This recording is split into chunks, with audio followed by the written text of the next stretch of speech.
Hey everyone, how's it going? Elliot here again. In today's video, we're going to be doing something slightly a little bit different, but not too different. What am I doing? Basically, I've got a bit of a problem with my Switch. So for those of you who have a Switch, there is a button on the back of the Nintendo Switch which you press and then you slide your Joy-Con out. However, on my one, you don't need to press that button. You just need to apply a little bit of pressure up and they come out. So basically the way this works is inside this Joy-Con there's a tiny little latch which is pressed down as you press that button down, and it's very small and it's made out of plastic. It goes into this metal Joy-Con rail. Now those two things, when they go together, eventually if someone's not using it right, it's just gonna basically sort of perish over time by just sliding out and wearing it up against each other. So there's a problem, there's a solution. Right now I have this little Switch Joy-Con metal lock buckle, which cost me a total of £4.79. It also comes with 2 screwdrivers and 4 buckles. Pretty certain it's just going to be a replacement one of those little pieces, except made out of metal. So it'll be quite nice if this is an easy little fix. Hopefully it is. We'll soon find out. The screwdriver kit will probably do, but you probably want to avoid using a cheap one. I link this one in the description of every video, so check that out if you want to pick it up. So let's go ahead and see how difficult this is to do. I can't imagine it's going to be very difficult, and I'm pretty certain these locks are actually very accessible. So I'm going to remove the 4 tri-ring screws around the outside. I don't actually think you have to disassemble this Joy-Con very much in order to get access to that little bit we need. So just get your fingernail in between the 2 pieces, run it down and pull it apart, and this is what we need, and that's actually meant to be screwed in there, so that's not very good. So yeah, this is what we need. There's another little Phillips screw just right here. I'm going to undo that.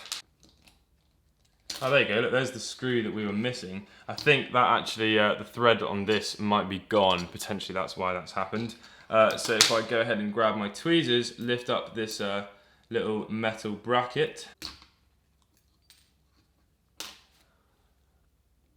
So that is the little metal piece you need to remove. It is actually quite difficult to get out. I think it's sort of not really meant to be taken out too much, if at all. And then here is the little plastic piece, which we're going to be replacing with the metal one. Let's see. Oh, that comes out, and everything, including the spring. Oh no, the spring's here. That's good. There we go. So these are the 2 things that come out. We have the spring and the little lock piece. We can now put the metal one back in. Let's see how difficult this really is. I'm really excited to see if this actually makes a big difference. I'm sure it does.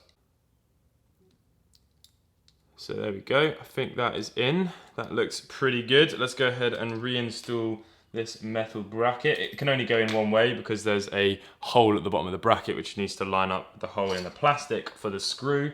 Pretty simple stuff. Push it all down in there nicely and then grab our screwdriver, put that back in,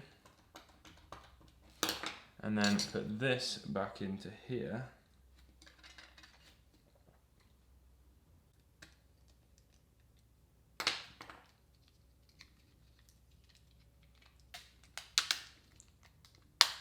Okay, I can see that little metal lock in there now. It looks really good. Stands out quite a lot as well with that sort of chrome on there.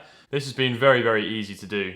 If you have a Switch, I mean, even if yours isn't broken, for the sake of £4, this is worth doing.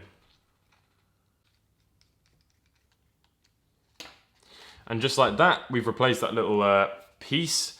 Here it is. I wonder if we can actually see where it's slightly damaged. Yeah, actually you definitely can. So let's go ahead and put the Joy-Con on. Very satisfying click, and it ain't going anywhere.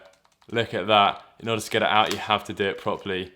Amazing. Well happy with that. £4. What an absolute result. Obviously this one I still need to do, but this one looks good. Super happy with that. I'm going to go ahead and replace the other one off camera. If you own a Switch and if you have £4.79 and a screwdriver, you don't really need the screwdriver because you could do it with these ones. Arguably isn't a lot of screws to take apart. I think there's 4 for the Joy-Con, 1 for the metal bracket to hold that in, and then 1 for the actual rail. So what's that, 6 screws in total? Easy peasy. I hope you guys have enjoyed this video. If you have this problem, let me know if you fix it. I'll catch you in the next video. Peace.